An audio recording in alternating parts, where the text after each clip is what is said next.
আক্রমণ, যার যেমন ইচ্ছা তেমন করে আক্রমণ করেছে। আমাদের প্রশ্ন হচ্ছে, দোষী গ্রেপ্তার হবে, শাস্তি হবে, ঠিক, কে নিয়ে হলো তদন্ত হবে, তাও ঠিক, এই দাবি আমরা করছি, এই জন্যই তো প্রেসের সামনে বলা।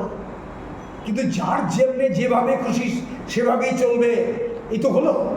খুনি কুপিয়ে দিচ্ছে, খুনির বাড়ি জ্বালিয়ে দিচ্ছে, ভেঙে দিচ্ছে, তছনছ করছে শাসক দলীয় লোকেরা উভয় পক্ষে, এটা হচ্ছে। জনজীবন তটস্থ, জনজীবন আতঙ্কগ্রস্ত। এই ঘটনা আমরা এগুলোর একটা সুরাহা চাইছি।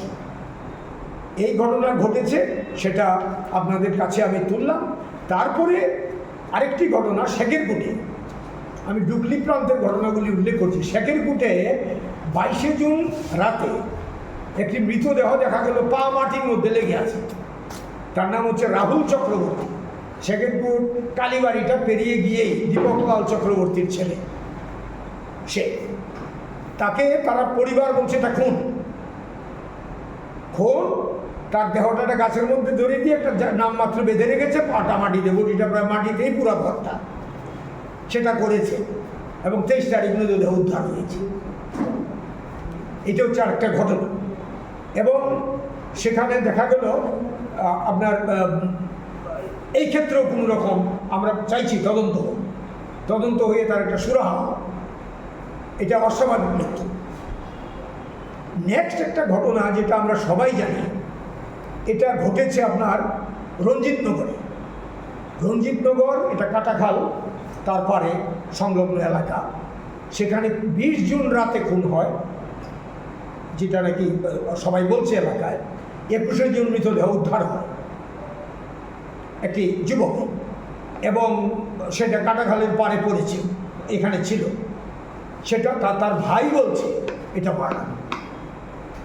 তো এই কদিনের মধ্যে পশ্চিম জেলা রাজধানী আগরতলা, মুখ্যমন্ত্রী এখানে, গভর্নর থাকেন এখানে, ডিজি সাহেব থাকেন, এসপি থাকেন, চিফ সেক্রেটারি থাকেন, কি হচ্ছে এটা? শঙ্করচমনিতে আবাসনের মধ্যে একটা বিধ্বংসী বিস্ফোরণ, এবং শুভ্রজিৎ চৌধুরী নামে একজন যুবক সেখানে মারা যায়। কাজ করত সেখানে আছে। এই বিস্ফোরণে এমন বিস্ফোরণ হয়েছে, আসলে আপনারা গেছেন সবাই, আশেপাশে কেঁপে উঠেছে। 2 বছর আগে পুলিশ হেডকোয়ার্টার্সের সামনে আরেকটা তদনুরূপ ঘটনা ঘটেছিল এরকম বিস্ফোরণে, সেটারও তো এখন পর্যন্ত কোনো সুরাহা হয়নি। এটার কথা উঠছে, এই বিস্ফোরণ কেন হলো?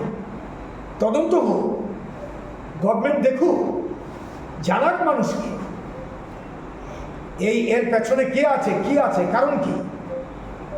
বলে দেওয়া হচ্ছে টিএনজিসিএল এর বিস্ফোরণ, পাইপলাইন। টিএনজিসিএল অস্বীকার করছে। টিএনজিসিএল এর সঙ্গে আমরা কথা বলেছি কারো সঙ্গে, তাদের বক্তব্য হচ্ছে এমন বিস্ফোরণ হওয়ার কথা না তাদের জেলায়। তারা অবাক, বলছে যে